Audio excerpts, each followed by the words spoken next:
Sobat Dunia Donghua, kita berjumpa kembali. Tanpa berlama-lama mari kita lanjutkan ceritanya. Selamat mendengarkan dan selamat berimajinasi.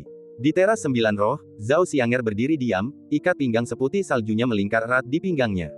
Ujung roknya berkibar di bawah lutut bagai ombak lembut tertiup angin, kaki rampingnya putih berkilau di bawah cahaya musim gugur. Ning Changjiu mengamati alisnya yang berbentuk bulan sabit, wajahnya yang halus melepaskan kekanak-kanakannya, menjadi semakin halus dan cantik. Pupil hitam putihnya menyimpan misteri, bukan tentang keabadian, melainkan tentang dewa yang tersembunyi dari dunia. Mereka saling menatap saat angin dingin bertiup dan awan gelap bergulung di langit, mengancam akan menjatuhkan serpihan salju kapan saja. Zhao Xianger menatapnya dengan saksama. Setelah beberapa saat, ia akhirnya menenangkan emosinya, wajahnya membeku karena embun beku musim gugur. Kau berani kembali? Tanya Ning Changjiu, apa kau pikir aku begitu tidak bisa dipercaya, Nona Zhao? Zhao Xianger menjawab dengan tenang, aku sama sekali tidak percaya padamu. Ning Changjiu menaiki anak tangga terakhir dan menghampirinya. Mereka begitu dekat sehingga ia hampir bisa menghitung setiap helai bulu mata hitamnya yang lentik dan halus. 2 tahun 6 bulan, Ning Changjiu mengamatinya, berhenti sejenak. Awalnya ia mengira Zhao Xianger akan menambahkan waktu ini ke hari atau jamnya, tetapi Zhao Xianger menatapnya seperti biasa dan berkata, memang sudah lama. Jika kau tidak kembali, aku akan melupakannya. Ning Changjiu tersenyum dan berkata, aku sudah membuat perjanjian dengan Yang Mulia, dan aku tidak berani untuk tidak datang. Zhao Xianger berkata dengan dingin, kurasa tidak ada yang berani kau lakukan.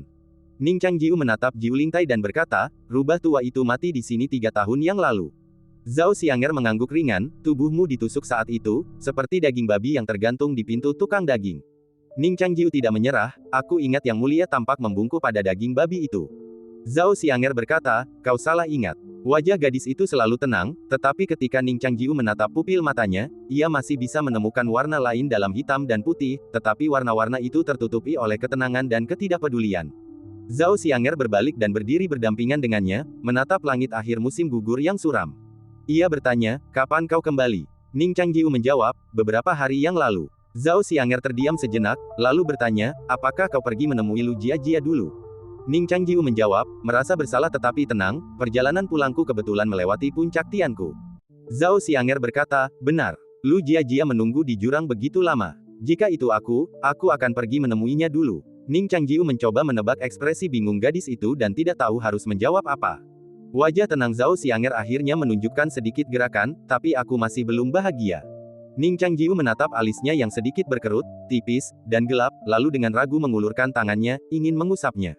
Namun Zhao Xianger meraih pergelangan tangannya, kau mau berkelahi. Ning Changjiu tersenyum dan berkata, aku datang ke sini hari ini untuk mengajak berkelahi. Zhao Xianger menatap matanya dan berkata, belum cukupkah kau dipukuli di kota Linhe? Ning Changjiu berkata, pukulan Nona Zhao tak terlupakan. Ini juga salah satu motivasiku untuk bangkit dari jurang. Zhao Xianger menatapnya dan berkata dengan serius, memang impulsif membuat perjanjian 3 tahun di pesta ulang tahun, tapi karena aku sudah berjanji, aku harus menepatinya. Jadi aku masih sangat senang kau bisa bangkit kembali. Ning Changjiu tersenyum. Ia mengangkat kepalanya dengan lembut, aku juga sangat senang bertemu Nona Zhao lagi. Zhao Xianger menahan ekspresinya dan berkata dengan serius, jika kau memohon padaku untuk memaafkanmu sekarang, mungkin hatiku akan melunak. Ning Changjiu berkata, aku di sini untuk membatalkan pertunangan. Bagaimana mungkin aku malu sebelum mundur? Zhao Xianger menatapnya dan berkata, kau sama sekali tidak berubah, kau masih suka bersikap keras. Ning Changjiu tertawa, Nona Zhao masih sama. Zhao Xianger memandang negara Zhao di bawah panggung 9 roh dan berkata, jika pertempuran ini harus terjadi, aku tidak akan menyerah sedikit pun, karena ibu pernah berkata bahwa aku akan mengembalikan giok itu utuh kepada Zhao. Mengembalikan giok itu utuh kepada Zhao? Tanya Ning Changjiu. Zhao Xianger mengangguk, berbalik, dan berjalan menuju dasar panggung 9 roh, baiklah, ini mengacu pada negeri Zhao, tetapi juga padaku. Aku tidak boleh kalah atau dikalahkan. Aku harus kembali ke kerajaan barat dengan tubuh yang sempurna. Ning Changjiu bertanya, kerajaan barat adalah kerajaan Suzaku. Zhao Xianger tidak menjawab. Ning Changjiu berkata, sekarang bukan tahun Suzaku, bagaimana aku bisa kembali ke kerajaan Suzaku? Zhao Xianger berkata, kalau kau sanggup, pergilah dan tanyakan langsung pada ibuku. Ning Changjiu memperhatikan punggungnya saat ia perlahan berjalan menyusuri teras Jiuling. Roh putih bersihnya berkibar di tubuhnya, memperlihatkan lekuk tubuhnya, dengan kecantikan khas masa mudanya. Ning Changjiu mengikutinya dengan lembut dan berkata, mau kemana kau? Zhao Xianger berbalik, embun beku di wajahnya mencair, dan ia tersenyum dan berkata, aku lapar, ayo makan dulu. Kau belum melihat-lihat kota kekaisaran Zhao dengan baik, kan? Zhao Xianger bertanya, karena kau sudah cukup beruntung untuk kembali, aku bisa membiarkanmu pergi sementara dan mentraktirmu makan enak sebelum aku menghajarmu. Ning Changjiu tersenyum dan berkata, kalau begitu aku ingin bersyukur kepada Tuhan atas anugerahnya. Zhao Xianger berkata, kalau kau terus bicara omong kosong padaku, kau harus membayar makananmu hari ini. Ning Changjiu tersenyum dan tidak berkata apa-apa. Zhao Xianger meliriknya dan berkata, ceritakan tentang kisahmu selama bertahun-tahun, kurasa itu sesuatu yang baru dan menarik. Ning Changjiu berkata, ceritanya panjang. Kita bisa menceritakannya saat makan malam nanti. Zhao Xianger mengangguk dan berkata, baiklah. Anggap saja cerita itu sebagai bayaranmu. Mereka berdua berjalan memasuki bagian terpencil kota kekaisaran. Ning Changjiu memandangi gubuk-gubuk beratap jerami dan dinding serta lantai yang berlubang di sekitarnya, dan tak kuasa menahan diri untuk mengingat adegan ketika ia berusia 4 tahun saat kesengsaraan iblis hati. Yang mulia, apakah Anda akan menjual saya? Meskipun Zhao Xianger telah menjalani operasi plastik sederhana, wajahnya tampak seperti wanita biasa, halus, dan cantik, kemuliaan dan martabatnya sulit disembunyikan. Saat berbicara, ia masih memancarkan aura seorang putra dewa yang dewasa sebelum waktunya. Dijual. Mau dijual kemana? Anda sangat kurus. Bahkan jika Anda menjual saya ke tukang daging, Anda tidak akan mendapatkan banyak, bahkan tidak cukup untuk saya bakar dupa, kata Zhao Xianger. Ning Changjiu menganalisis dengan serius dan berkata, kau bisa menjualnya ke rumah bordil. Ke rumah bordil. Zhao Xianger langsung mengerti dan berkata, kau tahu banyak. Yang mulia terlalu baik. Jangan berpikir bahwa setelah kau dijual ke rumah bordil, hanya putri-putri dari keluarga pejabat yang akan datang kepadamu. Di antara mereka, ada banyak pemuda yang tertarik pada hubungan seksual. Yang mulia juga tahu banyak. Jika kau terus bicara omong kosong, aku akan benar-benar menculikmu dan menjualmu. Kalau begitu, Yang Mulia harus datang lebih sering untuk menunjukkan dukungannya. Mencari pertarungan. Zhao Xianger berhenti. Ia telah melepaskan ikatan sutra putih dan menggenggamnya. Sutra panjang dan lembut itu, saat pergelangan tangannya bergetar, berubah menjadi pedang keras berbentuk spiral. Ujung alisnya setajam pedang. Saat sutra putih itu berubah menjadi pedang, dinding dan rumah-rumah tanah di sekitarnya tampak hancur, membentuk untaian batu di kakinya. Mereka datang ke sini hari ini untuk bertarung. Aura tenang gadis itu bagaikan angin di laut, dengan sikap agung dan agung seorang master. Ning Changjiu juga berhenti. Niat pedang yang murni secara alami merembes keluar dari kaki, lengan baju, rambut, dan alisnya, seperti cermin terang yang memancarkan cahaya bulan, seolah-olah diselimuti lingkaran cahaya tipis. Namun, saat itu bulan musim gugur, jadi begitu cahayanya menyala, maknanya seperti embun beku yang membunuh semua rumput. Mereka saling menatap dalam diam, dan tak satu pun dari mereka yang berinisiatif untuk menghunus pedang pertama. Namun di sisi mereka, dua garis telah dengan lembut mengiris dinding tanah, melesat ke arah satu sama lain dengan tusukan tajam dan lurus, diiris oleh kekuatan pedang tak terlihat di udara. Dalam pertarungan pedang, kemenangan seringkali bergantung pada serangan pertama. Satu serangan lebih cepat daripada yang lainnya. Perbedaan sekecil apapun dapat berakibat fatal. Keheningan menyelimuti. Anak laki-laki dan perempuan itu saling menatap lama, dan bagi orang-orang di sekitar mereka, tatapan mereka bahkan tampak lembut. Namun dalam bayang-bayang, kekuatan pedang tak terlihat itu akan bertabrakan. Tepat saat mereka akan bertemu, sebuah teriakan tiba-tiba bergema, menambahkan sentuhan yang tak terduga pada lukisan yang nyaris sempurna ini. Itu adalah nyanyian seorang nelayan. Tak jauh dari ujung jalan, sebuah perahu layar hitam mendayung masuk. Seorang nelayan tua bertopi kerucut berteriak lantang, otot-ototnya berdesir di lengannya yang kurus. Ayo, aku akan mengajakmu memancing, kata Zhao Xianger, dengan tenang berjalan maju. Ilmu pedang Ning Changjiu tersapu angin sepoi-sepoi. Ia mempercepat langkahnya, mendekati Zhao Xianger dan berkata, Yang Mulia sungguh layak menjadi seorang penguasa. Anda sungguh murah hati. Zhao Xianger berkata, jangan panggil saya Yang Mulia nanti. Kalau Anda keceplosan, Anda sendiri yang akan menanggung akibatnya. Ning Changjiu penasaran bertanya, sebaiknya disebut apa? Zhao Xianger menjawab, menurutmu sebaiknya disebut apa? Mereka berdua menghentikan perahu nelayan dan menaikinya. Perahu itu berada di dekat kota, di mana semua sungai terhubung ke sebuah danau yang luas. Perahu-perahu nelayan di sini menangkap ikan-ikan segar. Para tamu menyantap ikan dan minum anggur sambil mengagumi pemandangan di kedua sisi perahu. Setelah puas, perahu-perahu itu hampir tiba di danau, di mana pemandangan tiba-tiba terbuka ke arah area yang ditumbuhi pohon willow, area paling makmur di kota kekaisaran. Di sisi lain, ikan bertengger musim gugur di sini adalah yang terbaik di kota ini. Saya dulu sering ke sini waktu kecil, dan makanannya tidak banyak berubah selama bertahun-tahun. Zhao Xianger sedikit mengangkat roknya dan melangkah ke dek untuk naik ke perahu. Nelayan tua itu mendengarkan, mengacungkan jempol, dan berkata sambil tersenyum, Nona, Anda ahli. Ning Changjiu menjawab, tentu saja, istri saya tahu segalanya. Zhao Xianger berhenti sejenak, berbalik dan menatapnya, dengan tatapan yang seolah berkata, apakah Anda mencari kematian lagi? Ning Changjiu tersenyum, seolah berkata, bukankah Anda menyuruh saya memanggil Anda sesuka hati? Nelayan tua itu tentu saja tidak menyadari pertukaran pandangan di antara mereka, mengira bahwa istri muda itu hanya malu-malu. Ia tersenyum dan berkata, Tuan muda dan Nona muda adalah pasangan yang serasi. Saya ingin tahu apakah mereka mengadakan perjamuan. Ning Changjiu berkata, tentu saja. Ini istri baru saya. Zhao Xianger tidak repot-repot memperhatikannya. Nelayan tua itu bertanya, Tuan, apa yang ingin Anda pesan? Ning Changjiu bertanya, apa yang kau bawa? Zhao Xianger berkata dengan suara agak dingin, sepiring ikan kakap musim gugur, sepiring belut suwir dengan jahe merah, dan setoples anggur. Nelayan tua itu melirik Ning Changjiu, yang tidak peduli dan tersenyum, istri muda memang seperti ini setelah menikah, begitu manja. Aku akan mengajari mereka bagaimana menjadi suami yang baik saat aku pulang nanti. Zhao Xianger menatapnya dengan samar dan berkata, aku sudah mencatat apa yang kau katakan. Ning Changjiu duduk di sampingnya dan bertanya dengan lembut, kapan kau berencana untuk melunasi hutangmu? Zhao Xianger berkata, setelah musim gugur. Angin dingin akhir musim gugur berhembus melintasi sungai. Aroma harum menguar dari kabin, begitu kaya sehingga bahkan angin musim gugur pun tak mampu meniupnya. Zhao Xianger bersandar di tenda, sedikit rileks, rok putihnya menutupi betisnya, sedikit mengembang karena angin musim gugur. Ia memandangi rumah-rumah di kedua sisi sungai, seolah mengenang sesuatu. Ning Changjiu juga dengan santai mengamati sungai, memperhatikan orang-orang berpakaian putih yang berlalu lalang, dan bertanya, apakah hari ini sebuah monumen nasional? Kau bertanya meskipun kau tahu jawabannya. Siapa yang kau peringati? Tentu saja, untuk para prajurit yang gugur dalam perjuangan penyatuan Zhao. Begitu ia selesai berbicara, seorang nelayan tua muncul, membawa baskom berisi ikan segar yang empuk. Ikan itu telah dipotong beberapa kali dengan pisau, dan diisi dengan bahan-bahan lezat. Dagingnya yang merah dan empuk, dihiasi irisan daun bawang, sungguh pemandangan yang indah. Nelayan tua itu, yang mendengar percakapan mereka, tersenyum dan berkata, Nona muda, kau tidak mengerti. Monumen nasional hari ini secara nominal didedikasikan untuk para prajurit, tetapi dalam 6 bulan terakhir, negara Zhao kita tidak berperang, dan tidak ada yang gugur. Oh, Ning Changjiu bertanya dengan ragu, untuk siapa pengorbanan ini?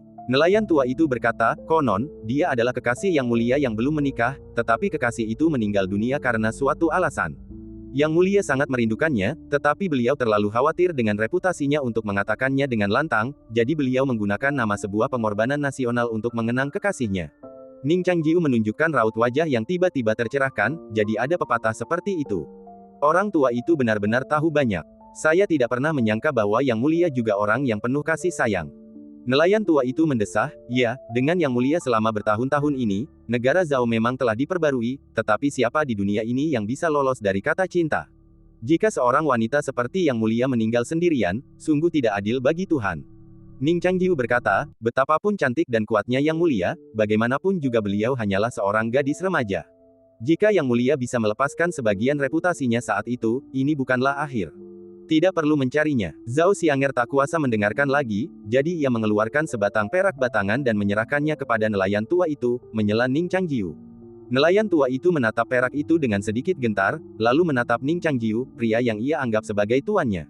Ning Changjiu mengusap dahinya, mendesah, lalu tersenyum, Pak Tua, terimalah. Istriku memang suka menghambur-hamburkan uang. Nelayan tua itu menerima perak itu dan kembali ke perahu. Zhao Xianger mencibir, kalau membayangkan menghabiskan sebatang perak batangan untuk memberimu hidangan lezat seperti ini, aku jadi kasihan.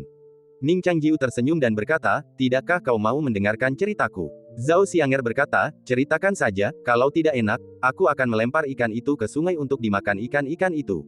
Kudengar negara Zhao menganjurkan hidup hemat. Kenapa kau tidak memberi contoh sendiri? Yah, itu masuk akal. Kalau begitu aku akan melemparmu. Petik 2. Petik 2. Saat itu, aku jatuh ke jurang. Ning Changjiu meletakkan sumpitnya, mengambil potongan ikan yang paling empuk, mengangkat pandangannya, dan melihat Zhao Xianger menatapnya dengan tenang. Ia ragu sejenak, mencelupkan daging ke dalam saus, dan meletakkannya di piring Zhao Xianger. Ekspresi Zhao Xianger sedikit mereda. Ia mengambil daging itu dan mendekatkannya ke bibirnya. Ia mengerucutkan bibir tipis dan merah mudanya, hampir melelehkan ikan yang lezat itu. Teruslah bicara, kata Zhao Xianger. Setelah aku selesai bicara, bukankah ikannya akan dimakan? Kata Ning Changjiu cemas. Zhao Xianger sama sekali tidak mempedulikannya. Dalam sekejap mata, ia mengambil daging yang paling empuk dan berkata, kalau begitu, singkat saja. Ning Changjiu mulai menceritakan kisah-kisah itu. Zhao Xianger tampak mendengarkan dengan santai, tetapi kegugupannya terlihat jelas dari caranya yang sering menempatkan sumpit di antara bibir dan menyesapnya dengan lembut.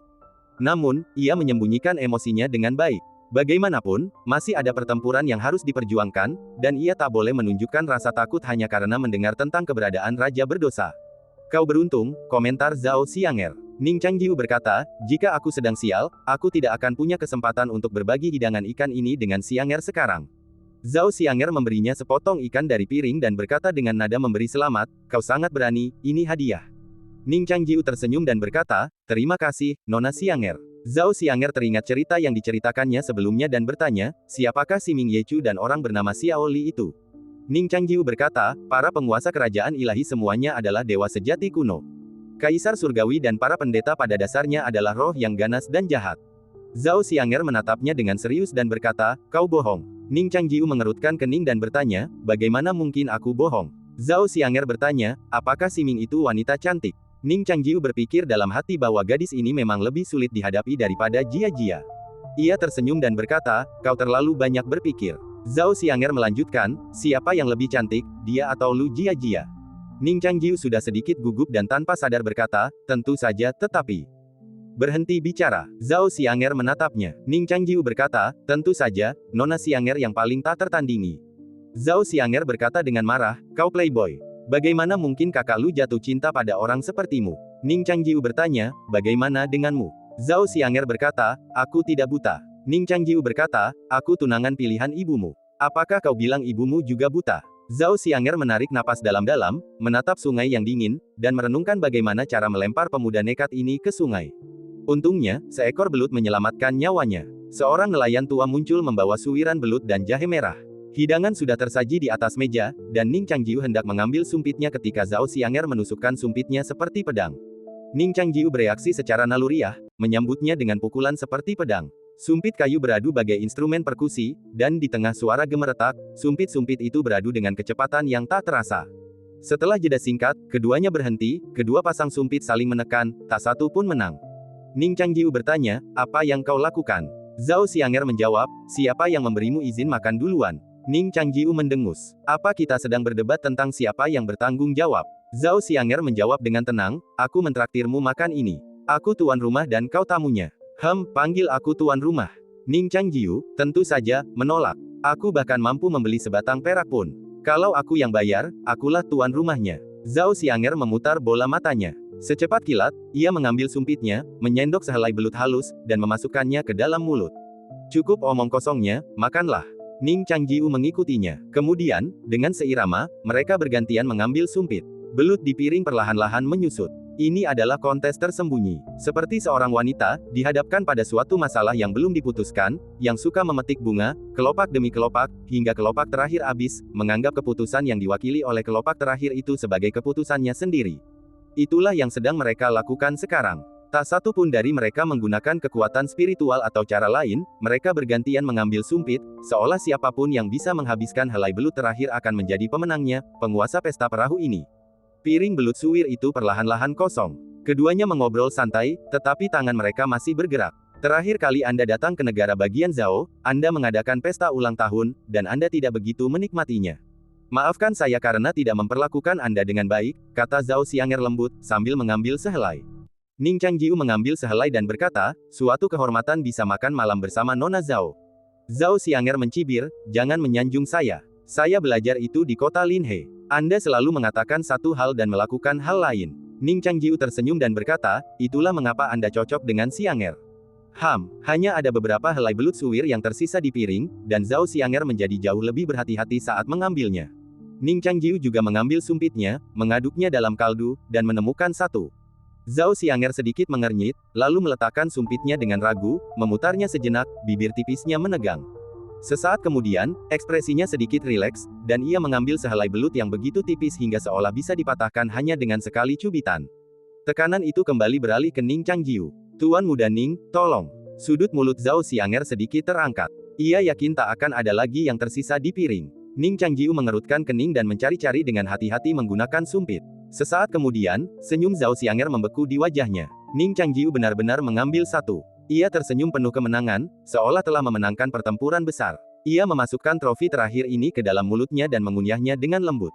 Kemudian wajahnya berubah dan kunyahannya tiba-tiba berhenti. Zhao Xianger memperhatikan ekspresinya. Bagaimana mungkin ia, yang begitu pintar, tidak melihatnya, itu bukan suwiran belut, melainkan suwiran jahe merah yang dibungkus sup agar terlihat asli.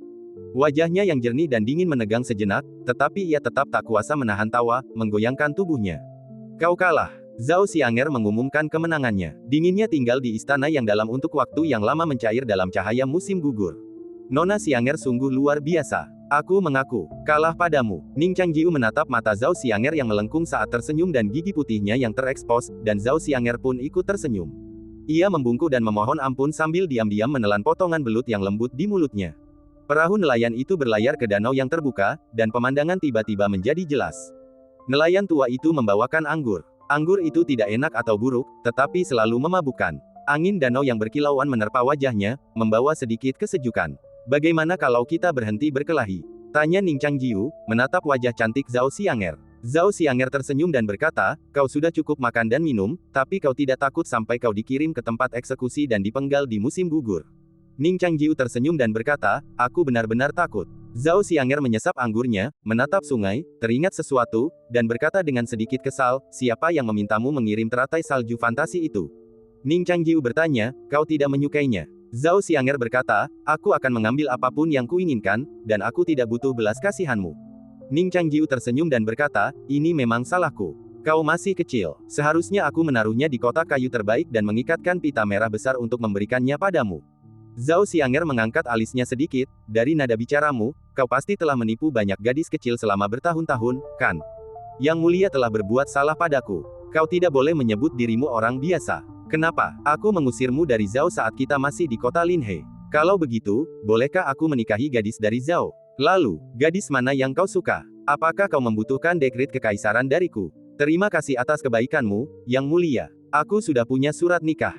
Coba kulihat surat nikahnya. Zhao Xianger merentangkan tangannya. Ning Changjiu mengeluarkan surat nikah berwarna merah menyala dari dadanya dan menyerahkannya kepada Zhao Xianger. Rasa mabuk di mata Zhao Xianger memudar, dan seolah-olah api berkobar di pupil matanya.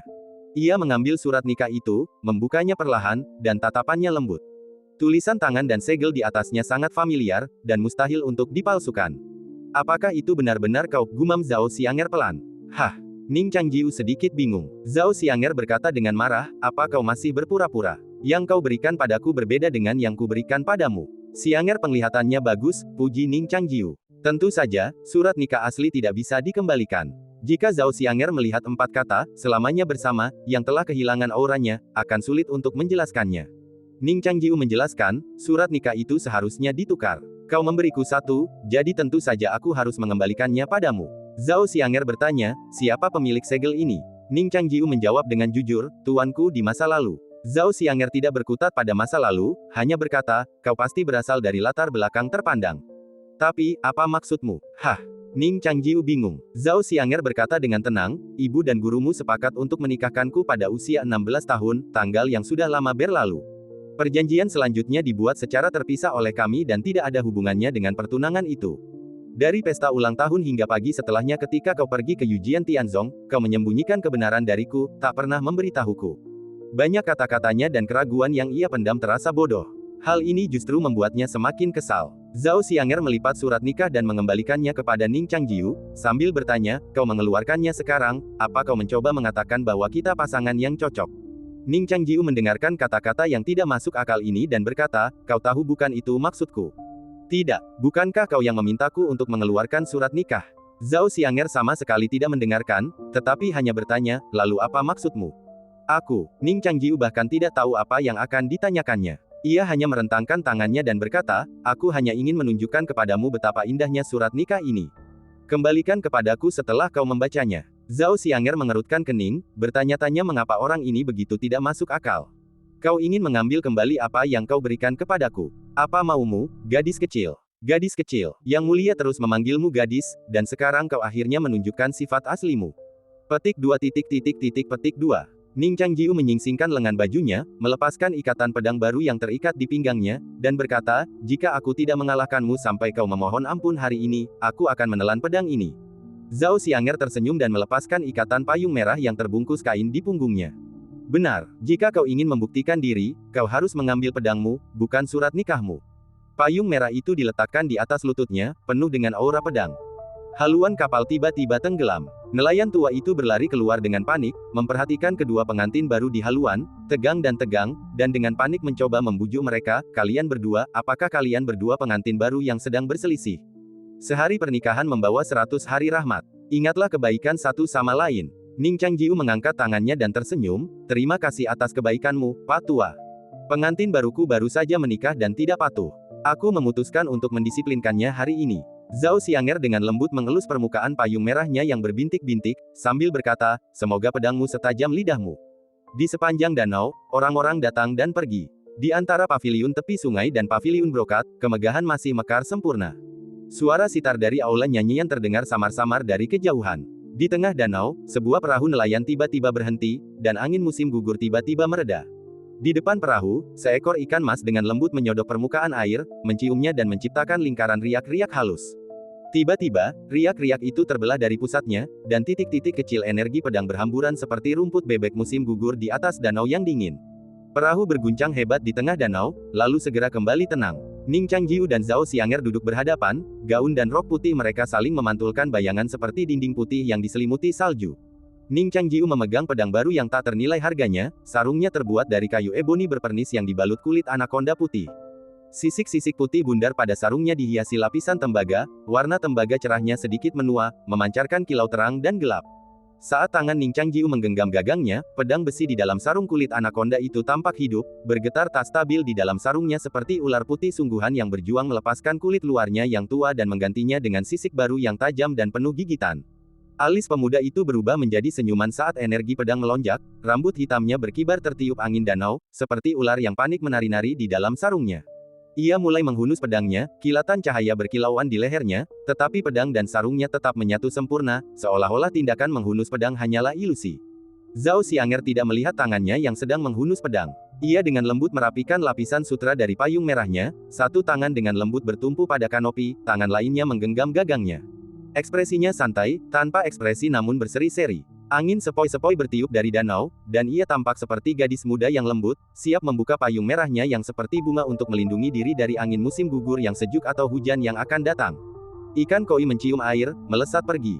Riak-riak pecah dan menghilang. Keduanya tetap duduk, dengan tumpukan ikan hinggap musim gugur, belut suwir dengan jahe merah, dan sebotol anggur yang setengah habis di antara mereka. Gerakan Ning Changjiu tampak terus-menerus menghunus pedangnya, namun pedang itu tak pernah meninggalkan sarungnya, seperti kereta yang terus bergerak di tempat, rodanya berputar 1000 kali tetapi tak pernah bergerak sedikit pun. Zhao Xianger pun demikian, gerakannya seolah memberi ilusi jeda sesaat saat ia membuka payungnya. Namun, mungkin karena hujan belum turun, gerakan payung itu tetap konstan, payungnya tak pernah bergerak.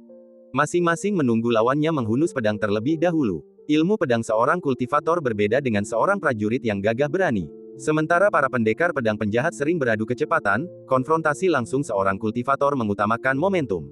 Mereka berdua mengolah momentum di dalam sarung pedang mereka, dan ketenangan yang ada hanyalah ilusi, arus bawah yang bergejolak telah mulai bergejolak. 3 tahun terakhir ini, kau tak pernah mengecewakanku. Zhao Xianger menatap tangannya yang menggenggam gagang pedang, dan berkata, sayang sekali pedangmu belum cukup bagus. Tatapan Ning Changjiu perlahan beralih ke sarung pedangnya, dan ia menambahkan, jika kau sudah mencapai tingkat keahlian ini saat itu, kita tak akan dikejar habis-habisan oleh Nyonya Bai. Zhao Xianger berkata, apakah kau tiba-tiba menyinggung hal ini untuk mengalihkan perhatianku? Oh, saat pertama kali bertemu denganmu, kukira kau seorang pendeta Tao yang murni dan sederhana. Aku tak pernah membayangkan kau bisa begitu tak tahu malu. Ning Changjiu tersenyum dan berkata, aku tidak bermaksud mengalihkan perhatianmu. Akulah yang pertama kali teralihkan. Zhao Xianger berkata, saat melawan musuh, kau tak boleh teralihkan sedetik pun. Ning Changjiu berkata, aku di sini untuk memenuhi janji, bukan untuk membalas dendam. Bagaimana mungkin aku menjadi musuh? Zhao Xianger menatap sup belut yang mendingin dan berkata, aku tak akan menunjukkan belas kasihan.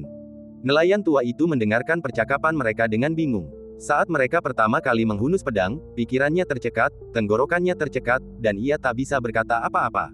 Baru setelah gadis itu selesai berbicara, ia merasakan perahu berguncang lagi. Ning Changjiu mencengkeram gagang pedangnya erat-erat, dan Zhao Xianger memutar gagang payungnya. Ribuan pon aura pedang muncul dari udara tipis, menekan haluan perahu, tetapi lebih banyak aura pedang ini jatuh ke danau. Air danau terangkat oleh tekanan aura pedang, dan pada gilirannya melengkungkan perahu lebih tinggi. Perahu nelayan kecil ini seperti ikan mas yang melompat dari permukaan sungai. Di tengah jeritan nelayan tua itu, perahu nelayan itu jatuh kembali ke danau, berguncang terus-menerus, dan cipratan air yang tinggi seperti hujan yang turun. Nelayan tua itu masih terkejut. Ia menyentuh air danau yang dingin yang memercik ke wajahnya, dan setelah melihat lebih dekat, ia menemukan bahwa tidak ada jejak pasangan pengantin baru di perahu nelayan itu. Dan saat perahu itu jatuh, permukaan danau tiba-tiba menjadi gelap. Bukan karena cuaca berubah mendung, melainkan, semua cahaya telah direnggut oleh pelangi pedang bercahaya yang tiba-tiba bertemu di tengah. Dua pelangi pedang yang saling terkait, menyala dengan cahaya pijar, menyerupai naga yang muncul dari air. Bersamaan dengan itu, energi pedang yang tersebar berubah menjadi puluhan garis lurus, membelah permukaan dan mendorong ombak keluar. Perahu nelayan berputar di tengah gelombang energi pedang, secara ajaib tetap utuh. Ning Changjiu tetap tak bersenjata, begitu pula Zhao Xianger. Energi pedang yang mereka lepaskan hanyalah proyeksi mental, yang dipanggil melalui alam istana ungu untuk membangkitkan penglihatan, menyambar cahaya dan menebas seperti dua busur pedang bulan sabit murni. Langit yang tiba-tiba menggelap membuat panik kerumunan di sekitar danau. Derap kuda dan jeritan menyatu, dan alunan sitar di loteng tiba-tiba terbata-bata, semuanya melesat keluar jendela. Apakah anjing langit memakan bulan? Itu tidak terlihat seperti danau.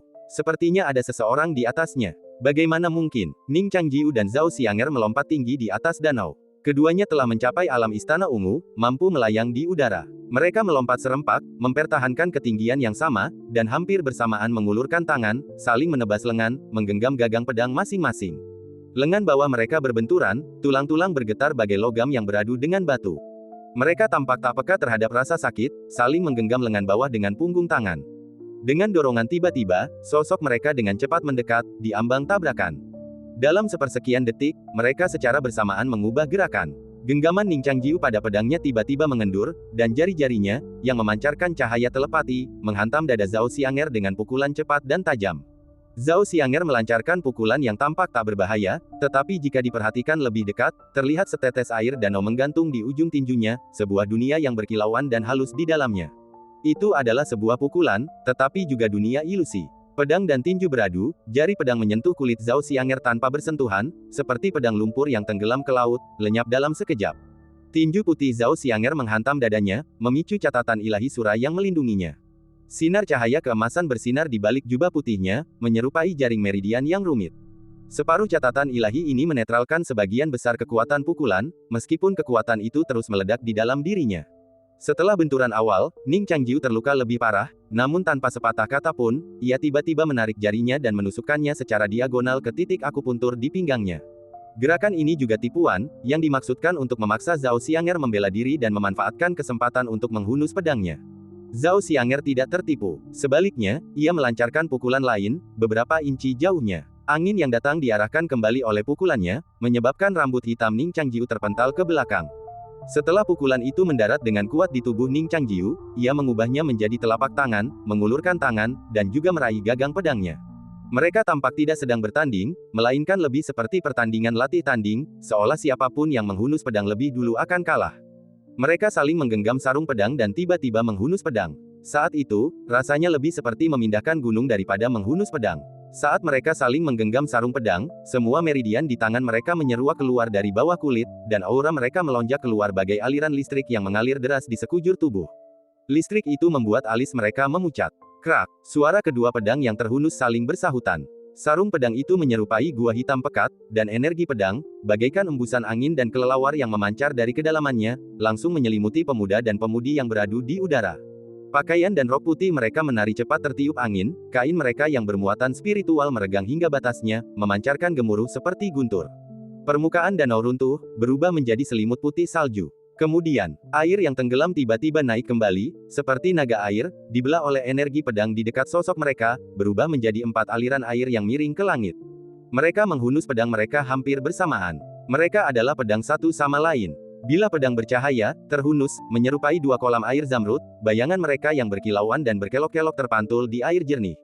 Sesaat setelah menghunus pedang mereka, Zhao Xianger adalah yang pertama menyerang. Sikap pembukaannya sederhana, seperti sikap paling sederhana yang diajarkan di sekolah seni bela diri. Namun tidak seperti mereka, ia telah mengulangi jurus yang sama ratusan kali dalam waktu kurang dari setengah kedipan mata, menghasilkan serangan yang nyaris sempurna. Dengan kecepatan yang tak terbayangkan, pedang itu mengukir lengkungan yang nyaris sempurna. Sebelumnya, ia membenci pedang itu, tetapi kini ia menjadi tuannya. Ning Changjiu, di sisi lain, memegang pedang payung Zhao Xianger. Setelah menghunus pedangnya, ia menghabiskan waktu sejenak untuk menetralkan kekuatan tinju Zhao Xianger, yang berisi dunia kecil. Pada saat itu, bulan sabit telah terbit, mengiris turun dari tirai air yang bergelombang.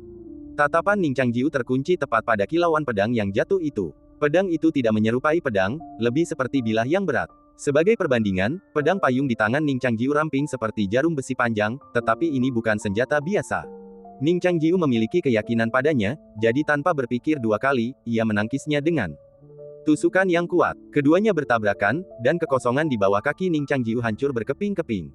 Rok hitam Zhao Xianger berkibar tertiup angin, bagaikan burung laut yang membentangkan sayapnya. Sosoknya yang ramping, membawa kilatan pedang yang dahsyat, menghantam Ning Changjiu. Pedang itu jatuh lagi, gadis yang tampak rapuh dan tak bertulang itu membawa kekuatan puluhan ribu kilogram. Angin yang jatuh merobek angin, meretakkan kehampaan. Ujung pedang muncul dari kehampaan yang gelap, menusuk dahi Ning Changjiu sekali lagi. Ning Changjiu memegang pedang untuk menangkis serangan itu. Beban dari tulangnya menyebar di bawahnya, meretakkan kehampaan yang sudah goyah. Kedua pedang itu saling menekan Ning Changjiu, dan wajah Zhao Xianger, rambut hitamnya berkibar, semakin mendekat. Senyum tipis menghiasi wajah cantik gadis itu. Sepertinya kau belum membuat banyak kemajuan dalam 2 tahun terakhir ini.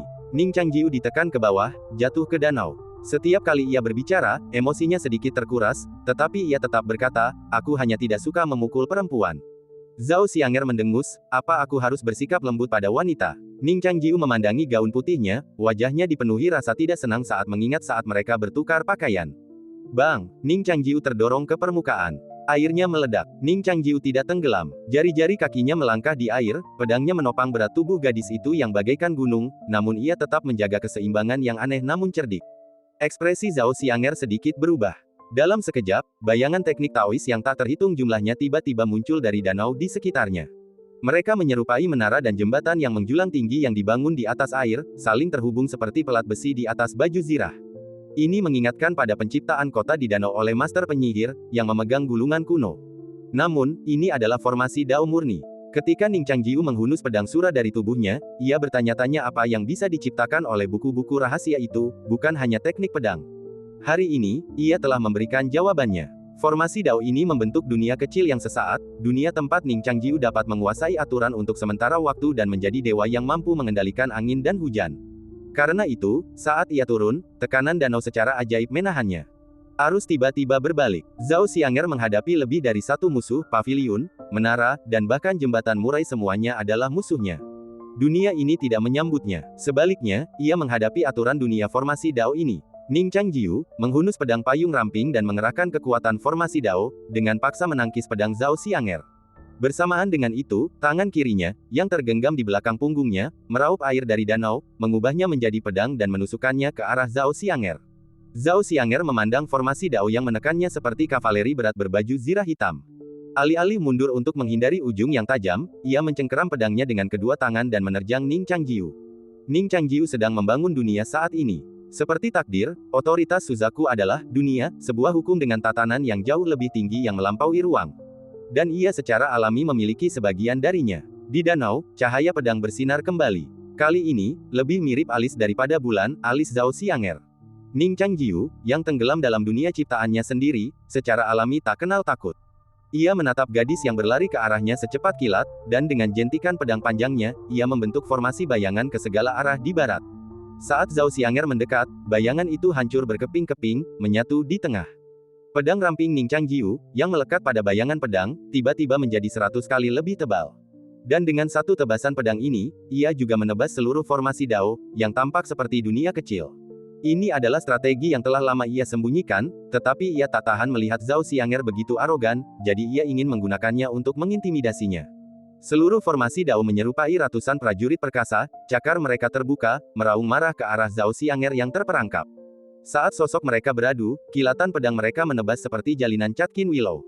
Sesaat setelah bilah pedang beradu, mereka beradu lagi, cepat dan 100 kali, seperti kepakan sayap capung yang cepat. Jika ini pedang berdarah, hanya butuh sesaat untuk memurnikannya, membuatnya berkilau seperti baru. Energi pedang terpancar dari pusatnya seperti badai salju, dan seluruh permukaan danau berubah hanya dengan satu serangan ini. Getaran cepat pedang berhenti pada saat tertentu, kedua pedang saling bertabrakan dan menekan. Kedua sosok itu perlahan mendekat, mata mereka bertemu, lalu pantulan mereka sendiri.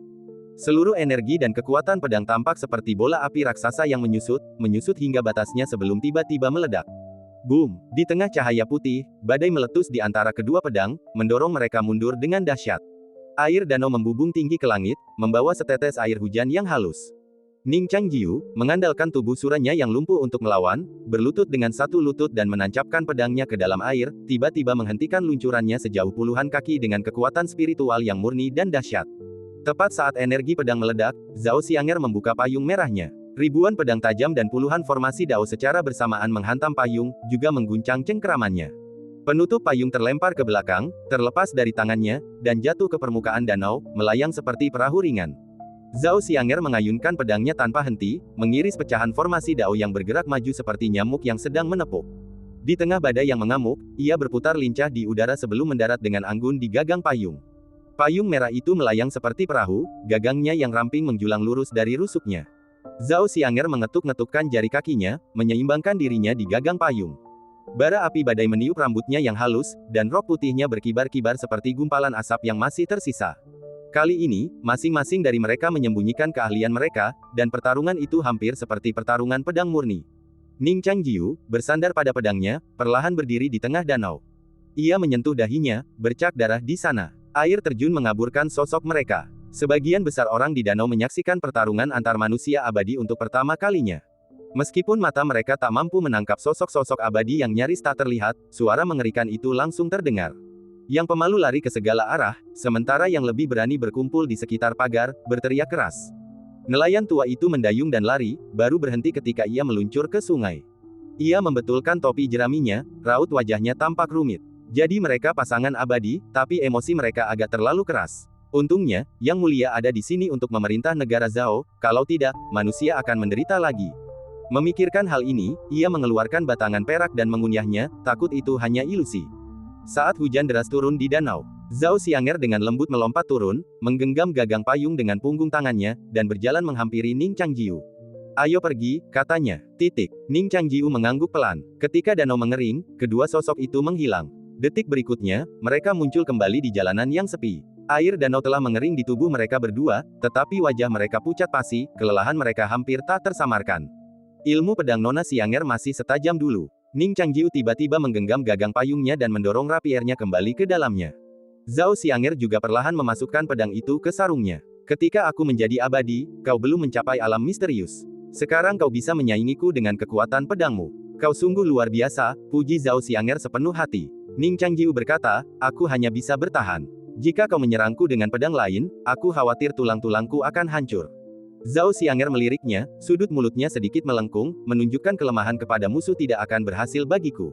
Ning Changjiu bertanya, kemana kita akan pergi selanjutnya? Zhao Xianger berkata, berkelilinglah sebentar, aku akan menghajarmu nanti. Ning Changjiu tersenyum tenang. Catatan ilahi surah dengan cepat menyembuhkan luka luarnya, dan prinsip yin yang sebelumnya ia pahami sedang memperbaiki luka dalam dirinya. Ia yakin lukanya akan sembuh lebih cepat daripada luka Zhao Xianger. Ia tidak berniat memanjakan gadis ini. Begitu lukanya sembuh, ia akan menyerangnya dengan ganas. Zhao Xianger memegang payung, ekspresinya tenang, jari-jarinya di lengan baju bergerak, seolah-olah ia diam-diam menghitung waktu untuk menyerang berikutnya. Jadi kedua orang itu, masing-masing dengan motif tersembunyi mereka sendiri, benar-benar tampak seperti pasangan pengantin baru, memegang payung dan perlahan berjalan di jalanan yang sepi. Tiba-tiba, sebuah teriakan keras datang dari seberang jalan. Pergi dan lihat cepat. Aku dengar sesuatu terjadi di Danau Qingjing. Apa yang terjadi? Sepertinya para dewa sedang bertarung, dan mereka hampir menghancurkan seluruh danau. Aku bisa mendengar suaranya dari jauh. Dewa macam apa? Berani-beraninya mereka membuat masalah dengan Yang Mulia yang berkuasa. Apa mereka akan memberontak? Apa ada korban jiwa? Orang-orang mendengar bahwa tidak terjadi apa-apa, tetapi separuh ikan di danau mati karena ledakan. Mau menangkap ikan. Petik 2. Petik 2. Zhao Xianger memperhatikan mereka pergi di sudut jalan, diam-diam. Ning Changjiu tersenyum. Ku dengar Yang Mulia sedang merencanakan pemberontakan. Ya, pergilah ke pihak berwenang dan laporkan aku, kalau tidak aku akan dituduh menyembunyikan seseorang. Zhao Xianger menjawab dengan sinis, tapi jika pengkhianat sepertimu tertangkap, dia akan ditato dan diarak di jalanan. Ning Changjiu tersenyum dan bertanya, kalau begitu Yang Mulia harus membajak mobil untuk menyelamatkanku. Zhao Xianger berkata dengan dingin, kau bisa menulis surat kepada Sekte Jiantian, meminta Lu Jiajia untuk menyelamatkan suami tercintanya. Ning Changjiu mengendus, menyentuh hidungnya, dan berkata, kenapa baunya aneh? Zhao Xianger mencibir, aku tidak iri padamu hanya karena kau tunangannya. Ning Changjiu tiba-tiba tersadar, jadi ini cemburu. Ekspresi Zhao Xianger berubah serius, dan ia tak ingin memperhatikannya. Ia berbelok di tikungan dan berjalan ke jalan yang sepi. Hanya ada sedikit orang di sini, kata Ning Changjiu. Zhao Xianger berkata, ini di sebelah barat kota. Sebagian besar rumah-rumah kosong, dengan beberapa lansia tinggal di sana-sini. Petugas sudah dikirim untuk memperbaikinya beberapa waktu lalu, tapi aku tidak tahu bagaimana keadaan mereka. Aku bisa pergi ke sana untuk melihat seperti apa orang-orangnya. Keduanya berjalan maju. Jalanan dipenuhi pohon sycamore. Di musim gugur, daun-daun seukuran telapak tangan berguguran satu persatu, memenuhi seluruh jalan. Di ujung jalan, Zhao Xianger menangkap sehelai daun yang jatuh. Ia melihat ke pohon itu dan berkata, dalam waktu kurang dari setengah jam, semua daun di pohon ini akan gugur. Ning Changjiu menggelengkan kepalanya dan berkata, aku tidak percaya. Zhao Xianger tersenyum dan berkata, bagaimana kalau kita kembali dan melihat-lihat dalam waktu setengah jam? Ning Changjiu bertanya, apa taruhannya? Zhao Xianger berkata, kau saja yang bilang. Ning Changjiu berkata, bagaimana kalau bertaruh? Zhao Xianger tahu ia mengacu pada saat Nyonya Bai dari kota Linhe menamparnya, dan ia telah menyelamatkannya saat itu. Namun, ia masih sedikit berhayal, berpikir bahwa skandal-skandal masa lalu ini akan memengaruhi pikirannya.